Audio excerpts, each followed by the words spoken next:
Bom, nós estamos meditando a partir desse momento, né, da escravidão, até as músicas que nós cantamos aí, meditando agora, foi falando a respeito desse momento a qual Moisés atravessa o mar, e para todos nós aqui acredito que é bem conhecido a maioria desses textos, mas é interessante a gente só recapitular algumas coisas, que quando Israel chega nesse local, né, na verdade Israel começa com Abraão, nós sabemos lá, em Gênesis capítulo 12, vem o chamado de Abraão. Abraão tem um filho, Isaque. Isaque tem 12 filhos. Um deles, José. José é vendido como escravo. E nesse momento vai parar na mão dos egípcios. E ali ele passa um tempo extremamente amargo, diante da prisão, diante de humilhação. Mas lá na prisão, ele é lembrado como um interpretador de sonhos. E Faraó ali tem um sonho e ele é colocado lá para interpretar o sonho de Faraó. Interpreta o sonho de Faraó. Faraó fala: esse homem é de Deus, esse cara tem alguma coisa que as outras pessoas não têm. Os egípcios tinham seus magos, seus feiticeiros lá e ninguém revelou nada, e aquele homem revelou. Bom, ele é colocado num lugar de honra muito grande, e ali naquele tempo ao qual ele fica ali nesse lugar de honra, durante algum tempo vem uma fome muito grande, porque era justamente esse o sonho que José interpretou. Veio uma fome muito grande sobre o Oriente Médio ali, o período, a parte geográfica onde eles estavam. E ali então vem a família com os irmãos de José, e ali vão pedir ajuda para ele e tal. Olha, né, queríamos comer também. Aí José reconhece eles, se apresenta: olha, lembra? Eu sou José. E aí aquela situação, uma história muito bela também da Bíblia. Mas aí nesse pedaço, nesse momento, José fala com o Faraó, por ser ali governador, fala: ó, não tem como você deixar minha família morar aqui. E ele libera então um pedaço da terra ali, eles vão morar num pedaço chamado Gozém, lá da região. E ali eles começam a crescer, e um povo que chegou com 70 pessoas se torna uma grande nação, e para que de alguma forma o Egito não perdesse o domínio, o povo é escravizado. Mas é interessante que nas coisas na Bíblia sempre faz algum sentido, vamos fazendo ligações. Abraão, antes mesmo de nem teve contato com José, lá em Gênesis 15, versículo 12, fala sobre um tempo de 400 anos de escravidão. E o povo fica 400 anos escravo. É um texto interessante, uma profecia que Deus deu para Abraão. Porém, esse tempo de escravidão faz com que o povo perca a identidade, perca a coragem, perca a fé, perca a alegria. E já vamos começar a relacionar um pouquinho isso com a gente, né? Quando de alguma forma nós não estamos vivendo aquilo que Deus tem para nós, a gente com certeza vai perder a identidade daquilo que Deus sempre sonhou. Deus nunca permitiu que alguém nascesse por acaso, né? Ainda que seja num nascimento totalmente indesejado pelos pais, pela mãe. Para Deus nunca vem alguém de surpresa e fala: puxa, e agora nasceu tal pessoa, né? Deus sempre sabe da história de cada pessoa, e nesse momento, enquanto essas pessoas não se encontram realmente dentro do propósito de Deus, acontece esse momento trágico da perda da coragem, da fé e assim por diante. E esse povo então precisa de um Salvador, precisa de alguém que conduza eles, e é justamente a canção que a gente cantou agora. E a gente sabe que é Moisés esse Salvador, e assim também na nossa vida, já fazendo uma relação, é Cristo quem vem de alguma forma nos tirar dessa situação de covardia, de desesperança, de medo, de insegurança, para que nos colocar num outro local. Já podemos fazer a Bíblia fala assim, a teologia fala sobre tipificação. Moisés é um tipo de Cristo no Velho Testamento. Então ele vem para salvar o povo, ele vem para tirar o povo da escravidão, assim como Cristo vem. Mas como Jackson falou aqui também, o povo reflete muito a nossa realidade também, né? A maioria daqui que tem grupos familiares, a gente pôde estudar Juízes. É um livro que é terrível de estudar, assim, no sentido de falar: meu Deus, eu não acredito que esses caras vão fazer isso de novo. Eles vão negar a Deus de novo, vão fazer isso de novo. E eles fazem isso de novo. E aí daqui a pouco a gente começa a perceber que aquelas pessoas a qual nós estamos lendo se trata justamente da gente. A gente fala: puxa vida, eu faço isso também. Eu também tenho essa mesma atitude. E a gente então lê a história, normalmente é mais fácil a gente se identificar com Moisés, né? Assim, né? O herói da história, né? Se a gente assiste um filme, normalmente a gente se identifica com o herói, né? Mas muitas vezes nós somos muito mais os protagonistas ali que estão apanhando ou fazendo as coisas erradas. E na Bíblia é assim, claro que em alguns momentos nós somos e temos que ser Moisés, para nossa família, como Jackson falou, para nosso emprego, mas muitas vezes nós somos o povo também que reclamamos, murmuramos e também então precisamos dessa ação de Cristo. E o que Cristo veio fazer foi justamente o que o povo passou. Não era só uma mudança de um ponto geográfico para um outro ponto geográfico. Havia necessidade de uma mudança, de o Egito não simplesmente ser deixado, mas ser arrancado também de dentro do povo. E Cristo faz isso com a gente também. Eu gostaria de falar de 2 textos rapidamente aqui. Em Lucas 9, 23, Jesus diz assim: a todos, se alguém quiser acompanhar-me, negue-se a si mesmo, tome diariamente a sua cruz e siga-me. Perceba que é justamente essa caminhada que o povo tinha que fazer. No 12, Romanos 12, 2, não se amoldem ao padrão deste mundo, mas transformem-se pela renovação da sua mente, para que sejam capazes de experimentar e comprovar a boa, agradável e perfeita vontade de Deus. É muito mais fácil a gente querer seguir a Deus da nossa forma, fazer as coisas do nosso jeito. É normal, às vezes, a gente querer agradar a Deus segundo nossos esforços. E a Bíblia mostra em várias circunstâncias que isso não é possível. Nós precisamos ser renovados no entendimento, nós precisamos mudar algumas formas de entender para que a gente consiga servir a Deus.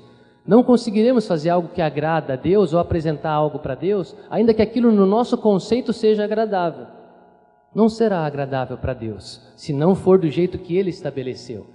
Muitos momentos assim da Bíblia, algumas pessoas queriam oferecer sacrifício para Deus segundo o que eles queriam. Não, eu quero oferecer isso daqui para Deus. Poxa, já não, se a gente for olhar, a gente vai falar assim, poxa, não é uma boa intenção? Maravilha, ele está querendo oferecer alguma coisa. Não, tem um meio, tem uma forma. Deus sempre tem uma forma, e era necessário para que o povo então herdasse a terra, passasse por esse período de purificação, de discipulado, né, com o próprio Deus na caminhada.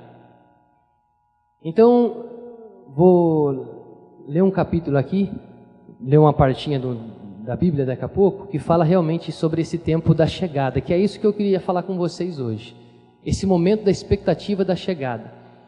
Imagina o povo chegando diante da terra prometida depois de 40 anos. Só abre mais um parênteses. 40 anos. 40 anos é um tempo específico na Bíblia, na verdade o número 40. Lembra que Jesus jejuou 40 dias. Moisés também jejuou 40 dias. O povo, Moisés ficou 40 anos antes no deserto, antes de ir buscar o povo. Depois mais 40 anos no deserto, levando o povo também para lá.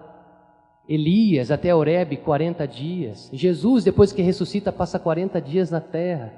É um tempo que representa purificação, necessidade de que a forma com que nós venhamos a nos relacionar com Deus mude.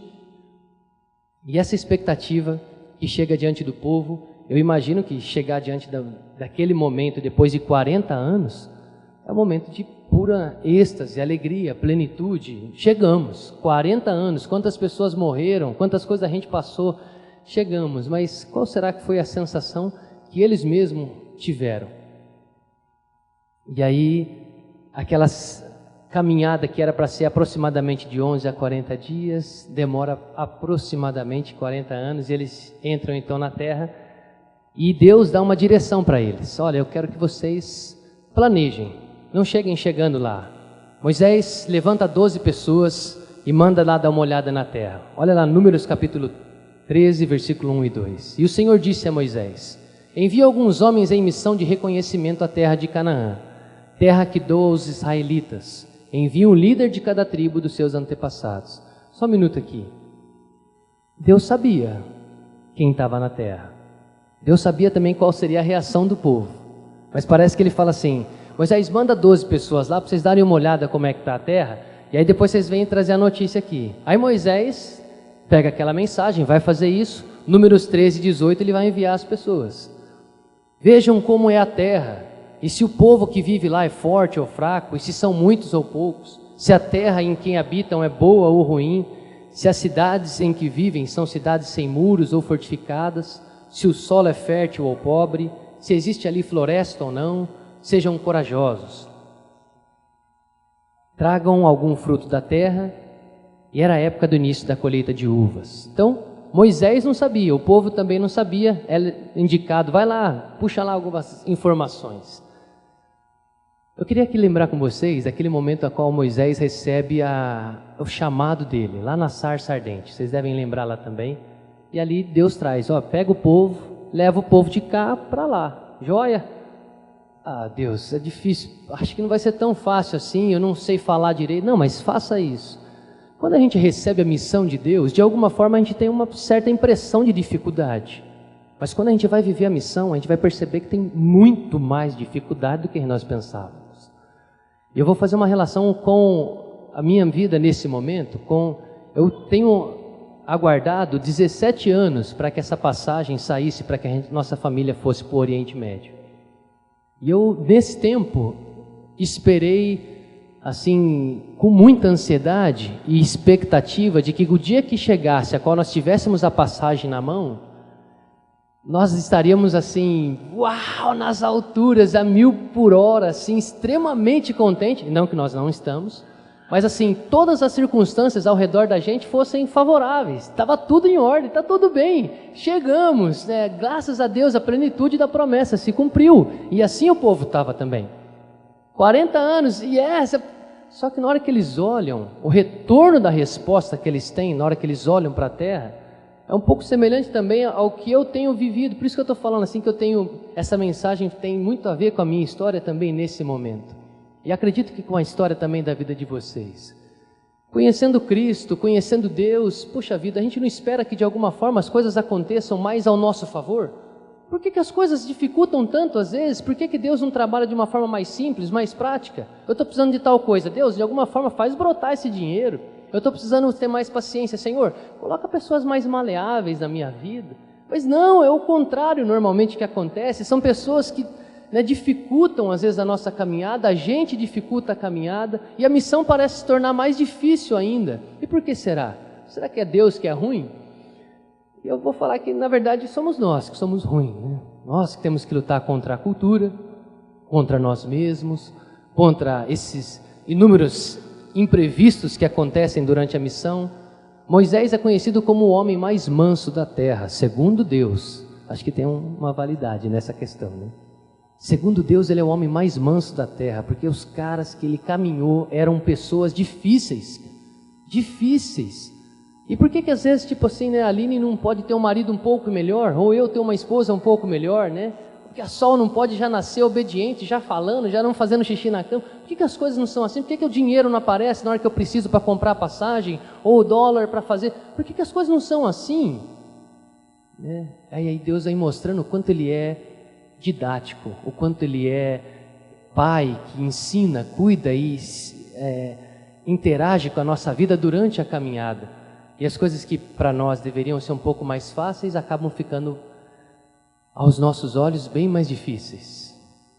Mas essa maldita, talvez, expectativa, né?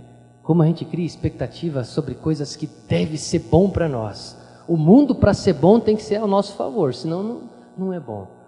Eu vou começar a duvidar de Deus se Deus começar a fazer algumas coisas contrárias à minha fé. E é natural que isso aconteça. Mas como mostra a nossa fragilidade? Agora veja só o retorno do povo. Na hora que o povo vai lá, os 12 espias vão lá dar uma olhada na terra e eles trazem uma resposta. Números 13, do 25 em diante. Ao fim de 40 dias, eles voltaram da missão de reconhecimento daquela terra. Olha lá, de novo 40, tá vendo? Como o número 40 é simbólico. Então, retornaram a Moisés e a Arão e a toda a comunidade de Israel em Cádiz, no deserto de Parã, onde prestaram relatório a eles e a toda a comunidade de Israel, e lhe mostraram os frutos da terra. E deram o seguinte relatório a Moisés: entramos na terra a qual você nos enviou, onde mana leite e mel. Ah, que beleza! Aqui estão alguns frutos dela, dá uma olhada no tamanho. Imagina eles falando lá isso, né? Mas é famoso, né? Mas o povo que vive lá é poderoso, e as cidades são fortificadas e muito grandes. Também vimos descendentes de Anak, que eram conhecidos como gigantes ou homens maus, cruéis. Os amalequites também vivem no Negueb, os hititas e os jebuseus e os amorreus vivem na região montanhosa, os cananeus vivem perto do mar. Isso é... Nós estamos lascados, Moisés. Acho que o negócio, aquela sensação de chegamos na terra, caiu. Fala assim, puxa, mas agora, estou com a passagem na mão. Um monte de coisa acontece ao contrário. Mas agora eu vou fazer tal coisa, eu tenho um propósito, vou resolver aquele negócio, chegou o dinheiro, aparece um imprevisto, tenho que investir o dinheiro em outra coisa. Alguém fica doente da família, preciso cuidar. E as coisas saem do nosso controle. Porque a gente está lá já todo, puxa, chegou o momento, né? Agora vai vir final do mês, ou tal coisa, alguma coisa acontece, e aí o que acontece no final é que a gente se depara com essa realidade tão dura que não é, na verdade, confortável aos nossos olhos e nem a nossa caminhada. E o que acontece? Naturalmente e infelizmente, a fofoca espalha, né? O cara que trouxe o relatório falou que lá mora gigante, que o negócio é ruim. A gente tem uma facilidade para contar coisa ruim que é brincadeira, né? Assim, não sei se vocês viram aquela delegada que estava na frente da escola das crianças, né? E aí, na hora que chegou o ladrão e sacou a arma, a delegada também tirou a arma e deu um tiro no peito da pessoa. Ali, não sei se vocês viram essa cena, mas está rolando assim na internet, comentários, justiça com a mão. Para a gente comentar um negócio desse, é facinho. Ontem eu reuni minha família inteira, por acaso, assim, deu certo. Vamos comer, juntou todo mundo. Delegada. Falamos da delegada lá, assim. Mas para falar de coisa boa é difícil, assim, para falar de Cristo, para falar do Evangelho, para discipular, para trazer uma mensagem, a gente tem uma certa dificuldade. Mas fofoca é um negócio, assim, não precisa fazer força, né? Assim, solta o freio de mão que vai embora, vai falando, e a gente vai fazendo coisa, e chega no serviço, escuta um falando daquilo, e aí o outro fala, nossa, o Felipe não tocou bem hoje, né? É verdade, o Felipe também não toca muito bem, ele está aprendendo a tocar. E a gente começa já a falar o negócio, né? Em vez de puxar rápido o freio de mão. Facilmente a gente tem esse gene, né, na natureza, que Cristo vem matando aos poucos, mas como é difícil. Ainda no Antigo Testamento, a lei só servia para mostrar, está aqui vocês não conseguem realmente, vocês precisam de um Salvador, vocês estão perdidos. No Novo Testamento ainda há uma esperança maior, os pecados são perdoados, e 1 João 1,9 diz que não só perdoados, mas Jesus nos purifica também. Aqueles que confessam são perdoados e purificados. Então, assim, vamos pensar que o mal na terra fosse bebida alcoólica. E aí, vamos, como igreja, vamos fazer o bem. Vamos quebrar todas as garrafas de bebida alcoólica da terra. Mas a gente percebe que, na verdade, ainda tem fábrica produzindo. Então, não adianta muito. Isso era mais ou menos a sensação antes de Cristo. Éramos perdoados, mas não tem o que fazer. Agora, em Cristo, nós somos purificados também. Acontece um processo de santificação no dia a dia, e ele acontece justamente nesses momentos tão, às vezes, desprazerosos da nossa vida. Mas olha lá o comentário do pessoal. Vamos continuar em Números 13, 32. E espalharam-se entre os israelitas um relatório negativo acerca daquela terra. Disseram, a terra pela qual fomos em missão de reconhecimento devora os que nelas vivem. Aí começa a aumentar também, né? Todo mundo já começa sempre... Todos os que vimos são de grande estatura. Foram todos? Ele falou do que viu também os descendentes dos Enaquins, mas não foi todos. Ele falou dos Jebuseus. Começa, né? Um negócio assim, que é da nossa... E aí a gente começa a perceber o quanto a Bíblia realmente se identifica com a gente, né? E o quanto a gente precisa de um Salvador, como veio Moisés, né? No nosso caso, Jesus. Mas Números 13 e 30, Caleb, um dos 12 que foram lá, fez o povo se calar perante Moisés e disse, subamos e tomamos posse da terra, é certo que venceremos. Graças a Deus sempre tem alguém, né, na nossa vida. Eu às vezes tenho algumas pessoas que me ajudam, né, nesse tempo que eu estou mesmo, eu preciso olhar para algumas pessoas e grudar assim e falar, me ajuda, cara, porque está difícil mesmo para mim, cara. Fala umas palavras aí, alguma coisa, né? Porque a minha impressão é aquela de chegar na frente da terra e falar assim, tá acabou, né? Corremos 40 anos, 17, acabou, não sei mais o que fazer daqui para frente, e agora? Senhor, mas nós temos que lembrar realmente daquilo que nos traz esperança, é isso que Caleb está fazendo. Vamos ler mais essa parte aqui também. 14 agora. Porque o Senhor está nos trazendo para essa terra. Olha o povo agora. Porque o Senhor está nos trazendo para essa terra? Só para nos deixar cair a espada? Nossas mulheres e nossos filhos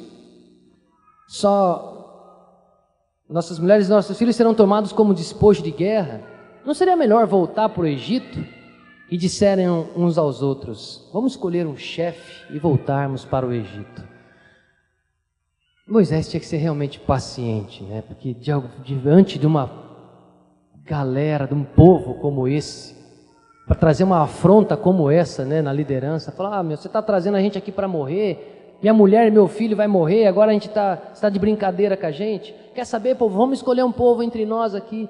E Moisés fazia sempre o contrário. Caleb, Josué faziam o contrário. Não, vamos orar por esses caras, vamos. Mas é interessante também, e muito importante, falar que mesmo Moisés, Caleb e Josué fracassam também. Moisés não entra na terra por fracasso pessoal. Moisés também era igual ao povo, apesar de ser diferente em muitas coisas, era igual ao povo também. Deus fala para ele: não, cara, você não vai poder entrar. Isso é tão interessante, porque na Bíblia, algumas pessoas assim, a qual a gente tem referência, vamos voltar de novo ao exemplo de Juízes, que a gente estudou. Gideão, o cara, derrotou um exército gigante com 300 pessoas, como assim? Aí no final ele faz assim: pessoal, todo mundo, quem tiver ouro, alguma coisa aí, dá para mim, porque eu vou levantar um Deus para a gente adorar. E fala: não, você está de brincadeira, peraí, cara. Gideão, né? Então as pessoas que são normalmente levantadas na Bíblia sempre fracassam. Mas será que isso foi um erro de Deus? Deus ficava mordendo as unhas, né? Quando acontecia isso, meu Deus, mais um. Não, ele sabia que só tinha um, que um dia podia vir e nunca cometer nenhum pecado. Esse era Jesus, a quem um dia viria e falaria para a gente realmente nesse dia de hoje: olha, eu não cometi pecado, e vocês podem continuar ouvindo minha voz e seguir a minha voz, porque realmente vocês vão chegar onde precisam. Agora, nesse próximo slide, a gente vai até dar uma breve meditada nele. Josué 14.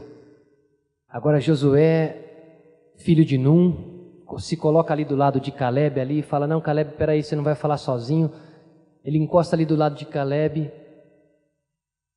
que era filho de Jofené, dentre os que haviam observado a terra. Eles rasgaram as suas vestes e disseram a toda a comunidade dos israelitas: a terra que percorremos em missão de reconhecimento é excelente. Se o Senhor se agradar de nós, Ele nos fará entrar nessa terra onde mana leite e mel, e dará a nós. Somente não sejam rebeldes contra o Senhor. Isso Josué falando. E não tenham medo do povo da terra, porque nós os devoraremos como se fossem pão. A proteção deles se foi, mas o Senhor está conosco. Não tenham medo deles. É isso que é bom, como o Jackson estava falando, às vezes a gente se reunia aqui num domingo para escutar uma palavra de esperança, para escutar uma palavra de ânimo, para realmente a gente demonstrar fé diante do Senhor.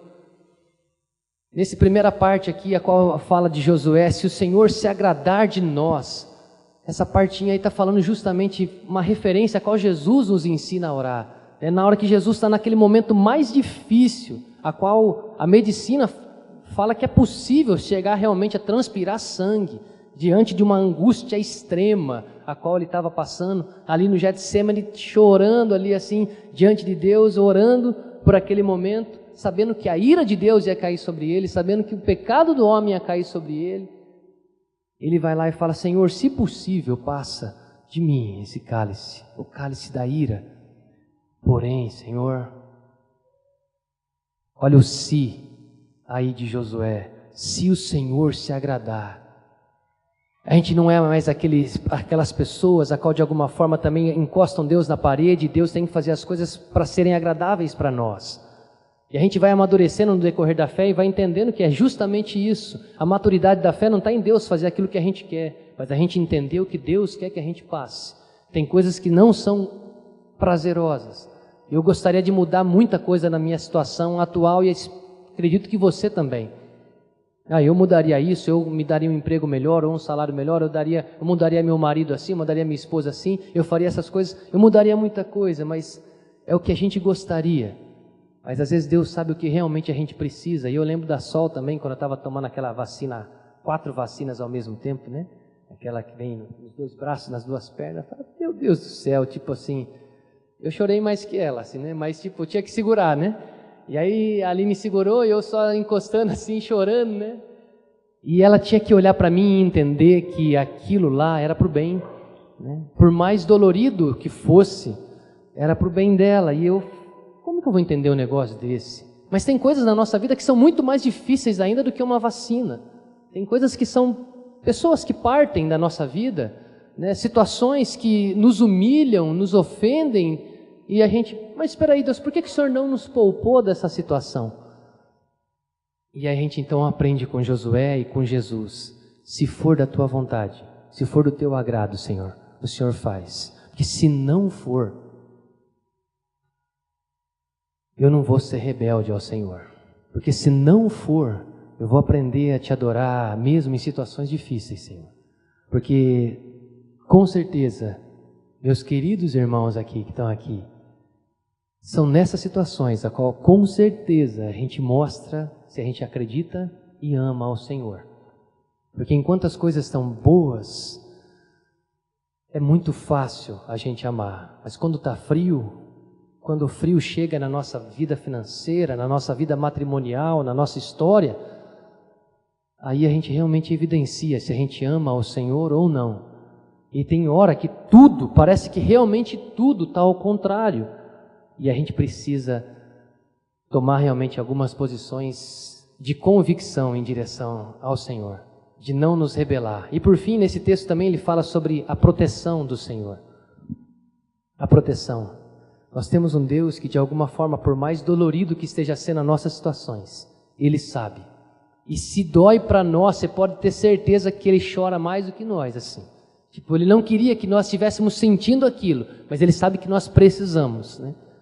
Então, dói nele também, eu imagino, assim, né? E a Bíblia demonstra o quanto Deus se compadece do seu povo, né? Jesus olha para Jerusalém, naquele momento tão importante, ele olha para Jerusalém e fala, Jerusalém, Jerusalém, quantas vezes eu quis te ajuntar como um pintinho, uma galinha junta seus pintinhos debaixo dos braços, mas, das asas, mas vocês não quiseram, vocês preferiram sempre andar. Então, de alguma forma, ele mostrando compaixão pelo povo, né, mostrando compaixão por nós, mas a rebeldia partindo dali, daqui, e a gente com esse desafio de, diante de situações difíceis, confiar que Deus realmente está no controle e permanecer em fé, em segurança. Olha, Deus, o negócio está assim, e talvez não mude, mas também se não mudar, eu vou permanecer assim.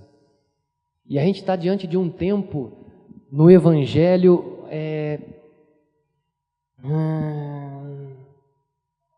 a minha expressão sincera é essa, um pouco assim, cruel, antibíblica mesmo, a qual Deus deve fazer algumas coisas para nos agradar. E aí a gente vai estudando um pouco de teologia, amadurecendo a nossa fé, e a gente vai entender que Deus não tem compromisso em fazer coisas para nos agradar. Deus tem compromisso em cumprir o plano a qual Ele estabeleceu. E muitas vezes esse plano não está um sorriso nosso no final, no sentido de prazer só.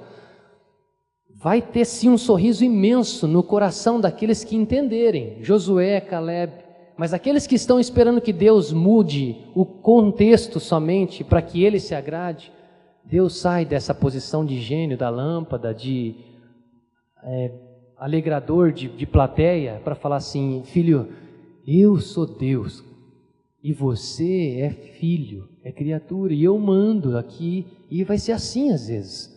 E você precisa muito mais, às vezes, lidar com esse tipo de remédio do que ficar comendo no McDonald's todo dia. Então coma esse alface, essa chicória, essa rúcula, porque você precisa. E às vezes não é gostoso engolir, mas é necessário. E o Evangelho então vem sendo, de alguma forma, ofendido ou contrariado por esse tipo de entendimento de satisfação. De alguma forma que Deus tem que chegar na terra lá e as coisas estejam bexiga na terra, né? Um povo já estendendo o tapete, podem chegar, Deus preparou tudo para vocês. Na hora que o povo olha, eles veem gigante, eles veem um monte de coisa. E é assim ou não é a nossa vida, muitas vezes? Não é essa situação que a gente se depara? Poxa, por que você não preparou um tapete para me chegar? O filho do rei aqui, poxa, por que você não colocou uma bexiga, uma música gostosa? O Senhor colocou justamente essa pessoa no meu caminho, eu sem condição de fazer isso, eu não sei como responder aquilo, e agora, Deus? E agora eu vou permanecer fiel.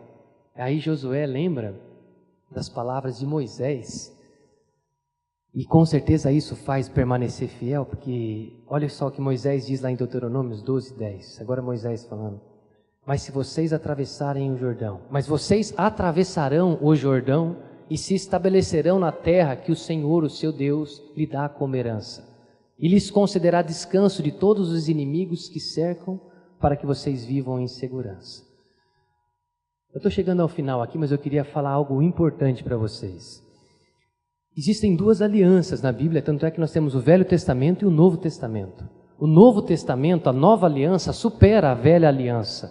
Jesus é a manifestação plena de Deus, enquanto o Velho Testamento de alguma forma mostra a sombra daquilo que viria. Não é só nisso que muda, mas quando Deus dá uma promessa para Israel, Deus dá uma promessa normalmente ligada a um contexto externo. Veja lá Deuteronômio 28, as coisas estão boas, né? Se vocês obedecerem, você vai prosperar, você vai ter coisa boa, você vai ser bem sucedido. Mas quando de alguma forma vem para o tempo da igreja, a nova aliança, Deus fala o seguinte: olha, bem-aventurados os perseguidos, bem-aventurados os odiados, bem-aventurado quando vocês passarem por perseguições, calúnias. Olha, aprendam a dar graças em todas e em qualquer situação. Mas espera aí, o Deus de Israel falava que nós íamos ter tudo de bom, que nós éramos...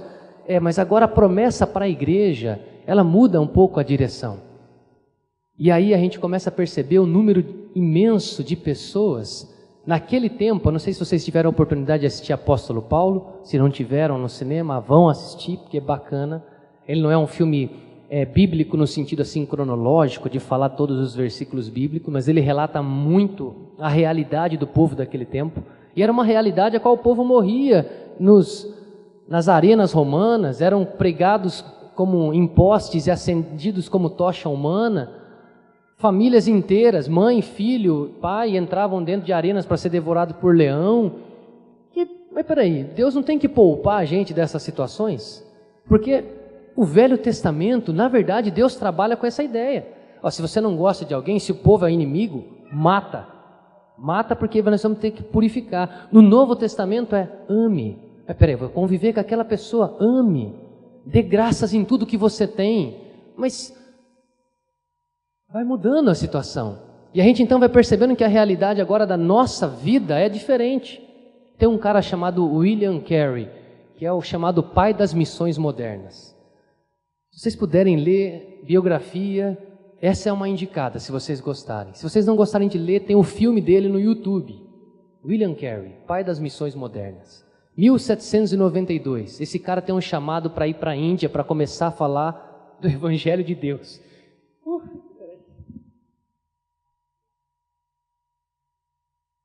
E aí, me inspira muito esse cara aí. Ele tem uma família difícil, uma mulher difícil, vários filhos, e ele é sapateiro. Fala, meu Deus, esse cara vai para a Índia como? Em 1792, não tem avião, não tem situação. E ele era parte de uma comunidade pequena, de uma igreja lá, na época batista, na hora que ele foi, era uma igreja batista, pequena, 1792, ele passa 5 meses no navio para chegar lá. A mulher dele vai totalmente contra a vontade, de certa forma, vai, mas aí não quer muito, aí ela leva a irmã, quando ele fala assim, pode levar sua irmã, a irmã aceita, abraça o B.O. junto com ele lá, vai junto também, e aí chegam na Índia depois de 5 meses de navio. Ele estudando Bengali, que era a língua falada, E começa ali então, de alguma forma, a falar com o povo. A mulher reclamando. E a situação difícil para ele. Ele perde uns amigos, perde situações fáceis. Para resumir bastante a história, eu vou contar um pouco, porque eu preciso contar hoje para falar do que eu quero falar. Mas mesmo assim, leiam, eu sei que vai inspirar vocês. Um filho dele morre de doença lá. E ele está num local rural pregando o evangelho, não tinha acesso ao hospital. E ele está lá, a mulher dele, ora, fala alguma coisa, faz alguma coisa, cobrando ele, né? E ele não tem o que fazer. Fala, Senhor, eu entrego nas suas mãos, não deixa meu filho morrer. O filho morre. A mulher fica praticamente em depressão. Assassino, começa a condenar ele entra num choque. Aí eu já li a primeira vez, quando eu li a primeira vez, eu falei, esse cara é louco, ele não devia ter ido, ele devia ter cuidado da mulher dele e tal. Aí eu assisti uma segunda, uma terceira, uma quarta vez, já assisti bastante vezes esse filme. E já li também algumas vezes a biografia dele. E aí eu entendo que aquela moça a qual ele estava casado naquele momento era uma moça que não tinha muita perspectiva de mudança. Não queria mudar. E se ele parasse só para cuidar dela, nada aconteceria. Ele ficaria cuidando. Essa é a minha conclusão final. Você pode ler e ver o filme e chegar numa outra conclusão. Mas a minha conclusão é, ele não parou mesmo com ela. Claro que ele foi, se você vê também a biografia, esses detalhes, ele cuida, extremamente cuidadoso, fazia tudo por ela, mas ela morre também. Aí você imagina. Ele perdeu o filho, perdeu a mulher, 6 anos sem ninguém se converter, pregando o evangelho. Ninguém se converte. Ele entra em crise, ele fala, Senhor, peraí, por que você... Eu acho que eu estou errado, eu acho que eu entendi errado. Porque de alguma forma a gente está sempre acostumado a pensar que as coisas têm que ser de acordo com o nosso favor. Resumindo, dando um pulo na biografia dele, ele traduz a Bíblia para 6 idiomas para dentro da Índia. 29 novos idiomas são escritos em trechos da Bíblia, também para 29 outros dialetos, não inteira, mas pedaços, trechos. Ele abre mais de 100 escolas para crianças rurais. Uma faculdade. Tinha uma lei lá que era chamada sati, que era a mulher, quando perdia o marido, quando o marido falecia antes da mulher, a mulher tinha que ser enterrada viva ou queimada viva junto com o corpo do marido. E ele fica desesperado com aquela situação. E desde o começo ele quer mudar aquela situação. E ele, pela legislação do país, ele consegue mudar uma lei do país, uma tradição religiosa daquele país. Hoje não existe lá sati por causa de William Carey, um cristão missionário. Olha só, gente. Muito sofrimento para chegar no final e ver a glória de Deus. Nada foi fácil para ele, mas normalmente nós estamos acostumados a esperar justamente essa vida confortável, as coisas indo de forma com que a gente gostaria que acontecesse. Mas o que fez os mártires morrerem na frente dos leões e não se entregarem? Você imagina segurar a sol e o leão vir e Nero falar assim, olha, se você negar, eu tiro ela. Se você não negar, vai morrer vocês dois. E eles, não vou negar. Qual era a convicção que esses homens tinham? Qual era a convicção que o William Carey tinha? Qual era? Esses homens de alguma forma entenderam o Evangelho. Entenderam Jesus de verdade. Para eles não era só uma história, para eles não era, Deus não tinha que fazer algo por eles, eles entenderam que eles tinham que fazer algo por Deus. Eles entenderam que era eles, por isso que a frase primordial de William Carey é, espere grandes coisas de Deus, faça grandes coisas por Ele. Nós temos que pensar como nós estamos entendendo o Evangelho, se o Evangelho realmente tem que ser um Evangelho que gere para nós conforto, ou um evangelho que gera entrega, adoração a Deus, prazer em viver a palavra de Deus. E por isso a desconfiança, o tema da mensagem de hoje, né? A esperança em meio à desconfiança, em meio à falta de esperança. Algumas pessoas, mesmo em situações difíceis, como era o caso do povo, acreditaram. Mas o último versículo da noite é esse. Hebreus agora, já no Novo Testamento, falando sobre esse tempo que nós estamos falando hoje. A partir do versículo 7. Por isso Deus estabelece outra vez um determinado dia chamado hoje, ao declarar muito tempo depois por meio de Davi, de acordo com o que fora dito antes. Se vocês ouvirem a sua voz, não endureçam o coração. Olha agora, porque se Josué lhes tivesse dado descanso, Deus não teria falado posteriormente a respeito de um outro dia. Assim, ainda resta um descanso sabático para o povo de Deus, pois todo aquele que entra no descanso de Deus também descansa das suas obras, como Deus descansou das suas. Josué ofereceu um descanso, mas a própria Bíblia está falando que esse descanso era um descanso específico e temporário. Ainda há um novo descanso para cada um de nós, e um descanso eterno, um verdadeiro descanso. E essas pessoas a qual nós estamos falando agora, são pessoas que entenderam que esse descanso não estava ligado ao externo, estava ligado ao interno, aquilo que Deus fez por eles e neles. Então eles não afrouxaram na hora que as coisas apertaram. Na hora que eles olharam para a terra, eles olharam e falaram, não, se Deus falou, nós vamos permanecer. E trazendo para o dia de hoje, o que nós estamos falando desse descanso, esse descanso é uma pessoa. Esse descanso é Jesus. Esse descanso não é algo que Deus pode te dar, é algo que Deus já deu na cruz. É algo para nós, já recebeu hoje. Não é como ele fala lá, chamado hoje. O tempo desse descanso é hoje, é agora. E ainda muito maior será o porvir, quando nós estivermos em Cristo. O verdadeiro descanso está à nossa disposição hoje. Mas não é um descanso que espera nas coisas, é um descanso que espera em Jesus.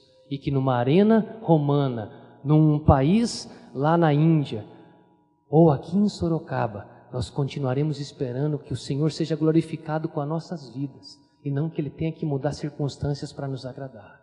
Fala, Senhor, ainda que as coisas estejam difíceis, me ensina a te adorar, me ensina a responder, me ensina a fazer as coisas, mesmo quando eu não enxergo, me ensina a ver, mesmo quando eu não consigo confiar, me ensina a confiar.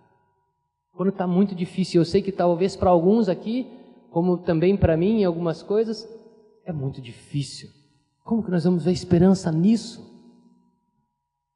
Através de Jesus nós temos esperança, que mesmo que as coisas não aconteçam, nós viveremos de uma maneira qual agrade ao Senhor. Amém? Meu convite a todos vocês hoje é descansarem em Jesus, é convidarem Ele para que Ele seja o nosso conforto. Jesus é o nosso descanso. Jesus, nossa esperança em meio à desconfiança. Vou cantar uma canção que vai falar justamente sobre isso agora. Eu queria fazer uma oração antes. Queria que você curvasse a sua cabeça.